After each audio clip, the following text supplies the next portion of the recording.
Hey, give me my easy plopper. Give me my easy plopper. You can't have it. Don't grab the hook.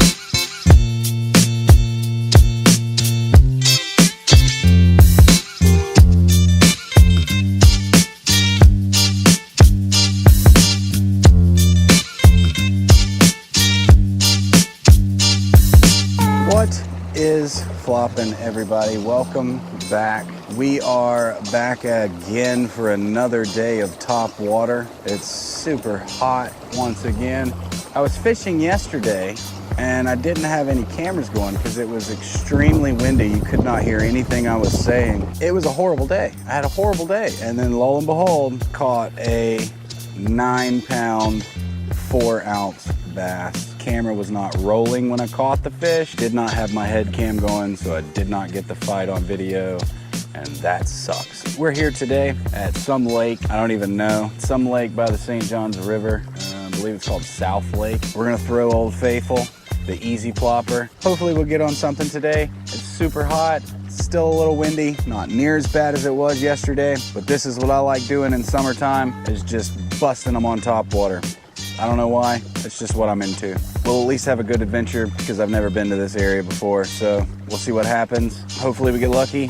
Let's get at it. I've had quite a few people message me and ask me what this easy plopper that I keep talking about, what it is. Well, it's not much. It's a big hook.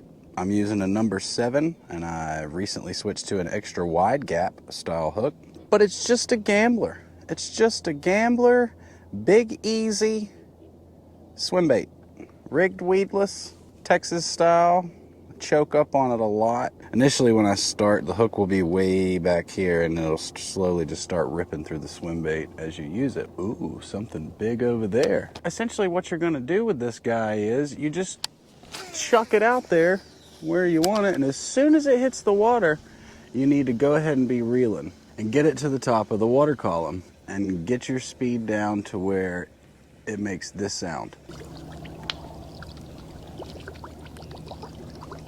So it plops across the top of the water every time it hits the top of the water, but it'll also just slide across these pads, and when it runs across the top of a lily pad, it bounces. It goes bop, bop, bop, bop, bop. It sounds like legs, essentially. The color doesn't really matter as much as you would think it should. Try to stick to a natural color, either a darker black, California 420, watermelon, a love green pumpkin, things like that. But the idea is to run it pretty fast, and the only time that I slow it down is when I know a fish is right behind it, and then I slow it and go plop, plop, plop, and I pop it a couple times, and then I speed it right back up. You don't want the fish to really see the swim bait. The head stays out of the water, the tail is what plops across the top.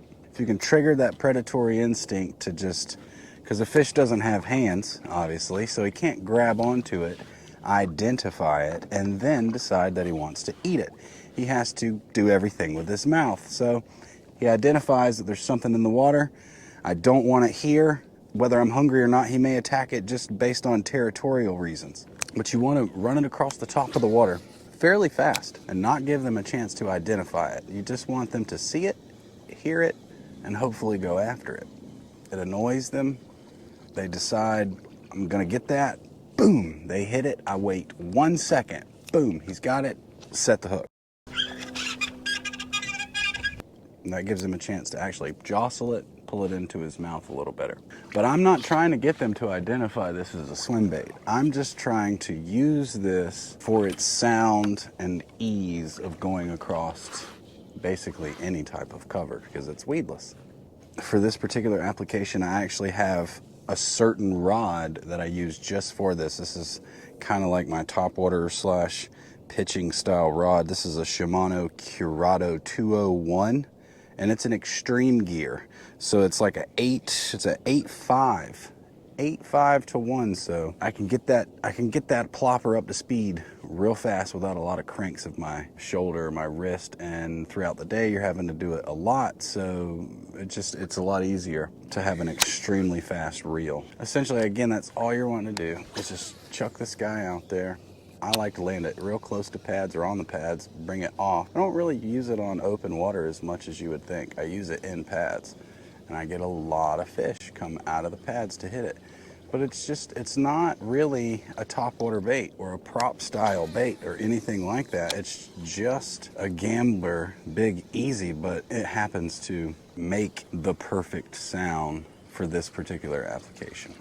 Now this originated down Florida in the Lake Okeechobee area and stuff, and they'd burn these big easies. I guess somebody probably found out about it on accident, but they run these big easies across all the slop and stuff that's on the outside of the lake, all that dead vegetation, and giant fish blowing up on it.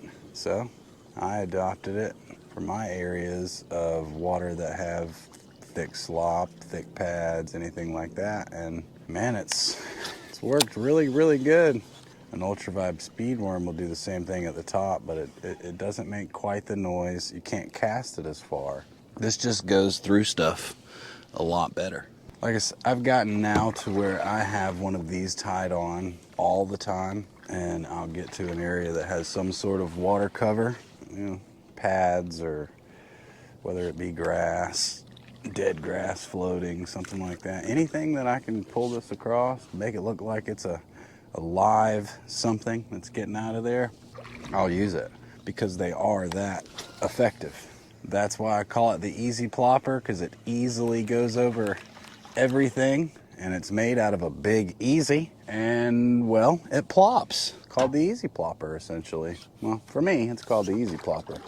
Most everyone else will just probably say I was using a big easy on top. Wow, that was a giant, whatever that was. Good God. Whoopsie. That's loud. Could have been a tilapia, could have been a bowfin, could have been a gar, or could have been a giant bass. Look at that. What in the world is that? Let's go check that out. Good gosh, what is that? So we got some big fish bumping these pads. You're not gonna catch them all, that's for sure. And yeah, you could sit here and mess with them, tie on different stuff, play around all day, or you just go find new waters and fish that are ready to eat. Something's on it, something's on it, something's on it. 3 things are on it, 3 things are on it.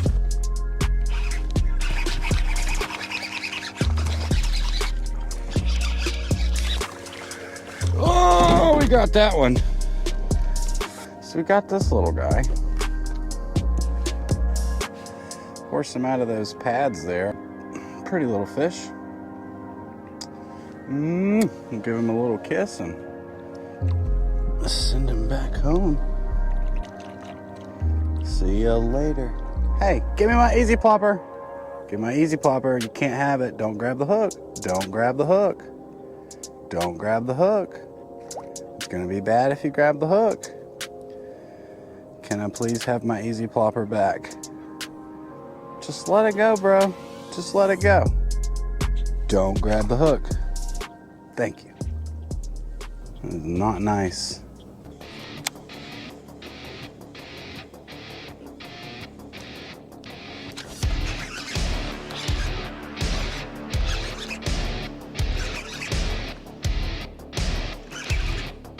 Oh no.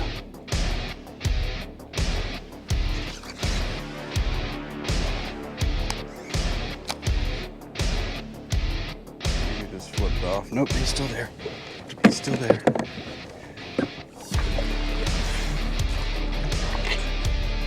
Still there. For now.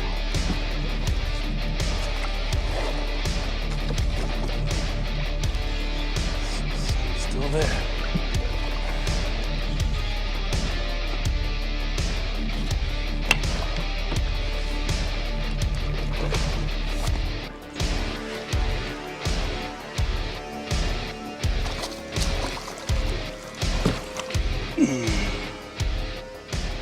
All right.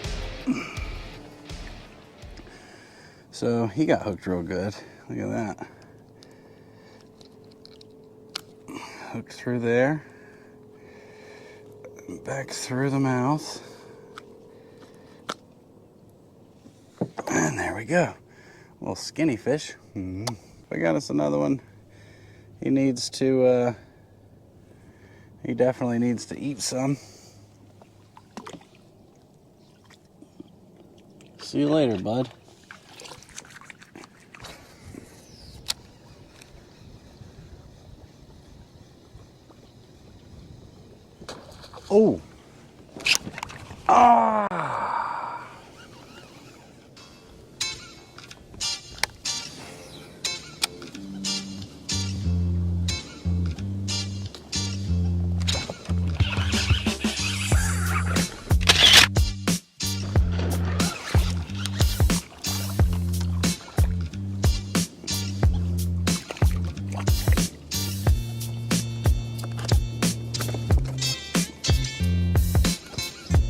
another one. And this one's pretty. It's got a lot better colors. We've gotten into a lot more clear water now. Give him a little kiss and send him on his way. See you later, bud.